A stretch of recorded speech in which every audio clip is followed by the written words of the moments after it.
The sweet, addictive American dream that Reagan offered is a dream you should not wake up from.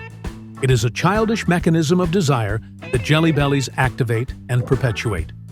When Ronald Reagan offered his guests Jelly Bellies, he offered them the American dream inside a jar.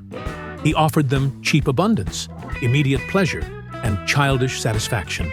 And most importantly, something no one needs, but the more you eat of it, the more you lack it.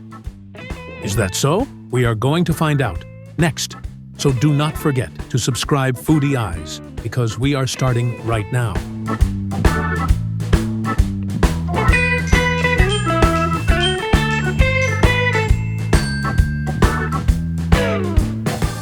At the entrance to the Jelly Belly candy factory in Fairfield, California, hangs a huge, smiling portrait of the 40th President of the United States, Ronald Reagan.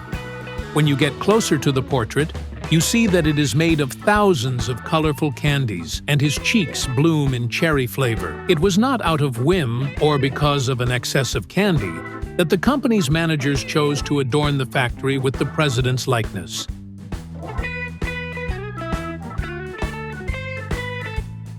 When Reagan entered the White House, he placed on the table in the Oval Office a jar filled with his favorite candies, Jelly Bellies. Sales, of course, soared. Reagan began eating Jelly Bellies as a substitute for cigarettes he had quit. And when he was appointed governor of California, he would hand out candies to his aides. In the White House, the custom became a fixed ritual. At the start of a working meeting in the Oval Office, Reagan passed the jar among his ministers and advisors. And when a foreign leader came to visit, before the conversation turned to serious matters, they would be treated to candies. It was not only a grandfatherly gesture of kindness.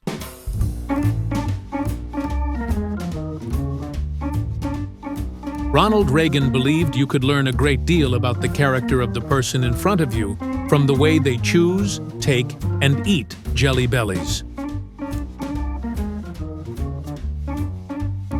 While Mikhail Gorbachev, Margaret Thatcher, or Menachem Begin rummaged inside the jar and took one candy or two, Reagan would watch them carefully. He would check which color they chose. He would examine whether they sucked the candies or chewed them, and he would note to himself whether they were embarrassed to ask for more or embarrassed to refuse. It is tempting to believe that the fate of peoples and nations suddenly depended on a watermelon Jelly Belly, that huge budgets were granted and grants were cut because of a white popcorn candy speckled with yellow butter, and that wars broke out thanks to a fascinating combination of a pear candy and a chocolate pudding candy. I doubt that Reagan's method of assessing people through sweets worked, but I do think the candies teach us something about the America of Ronald Reagan. Jelly Bellies are interesting candies. They exist in dozens of flavors and shades.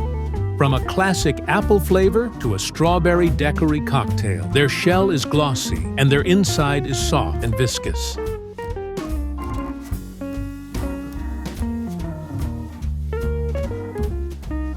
But the main ingredient in the candies is one plant, not apple and not strawberry, not blueberries and not banana, but corn.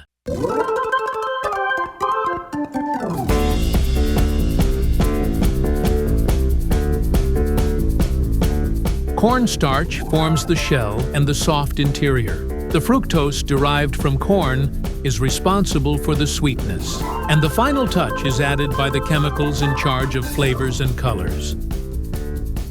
Ronald Reagan placed on the table a jar full of processed sugar. All the colors, all the flavors, the sweetness, the generosity, and the variety of types are, in the end, processed conformity to an illusion of individuality and freedom of choice.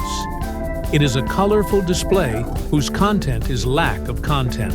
Him from his lollipops, we're going to get him on jelly beans. Jelly Bellies do not truly taste like melon or cherry, but they seek to borrow from fruit their beauty, their taste, their sweetness, and their name. More than that, the candies offer an improved fruit, a fruit without fruit, more compact than fruit, cheaper than fruit, and sweeter than fruit. That sweetness, concentrated and strong, is as delightful as it is quick to disappear. The sugar rush produces the desire for more. More of the sweet, one more candy, one more flavor, a little more. It is a childish mechanism of desire that Jelly Bellies activate and perpetuate. When Ronald Reagan offered his guests Jelly Bellies, he offered them the American dream inside a jar. He offered them cheap abundance, immediate pleasure, and childish satisfaction. An industrial product that replaces nature, improves it, and makes it unnecessary. And most importantly, something no one needs. But the more you eat of it, the more you lack it. The sweet, addictive American dream that Reagan offered is a dream you should not wake up from. A dream you should keep consuming, again and again, because its dreamers live in a nightmarish reality. Reagan began eating the candies as a substitute for smoking cigarettes, and as president, he took an active part in legislation that established the American sugar industry and turned sugar syrup into a national food. Jelly Bellies may have been presented by Reagan as a tasty and harmless alternative to harmful cigarettes, but their very entry into the White House symbolizes Reagan's government, a drug responsible for health damage, for oppression and social enslavement, and subsidized by the public's tax money. And yet, the attempt to understand the Ronald Reagan era, for example through Star Wars, The Mad Project, named after George Lucas's film, meant to prevent an atomic attack on the United States, to teach us about the agreement with Soviet Russia and the end of the Cold War, or to teach us about his all-out war on drugs and on labor unions, about the economic prosperity the United States experienced during his time, and his fierce opposition to the processes of decline that came later.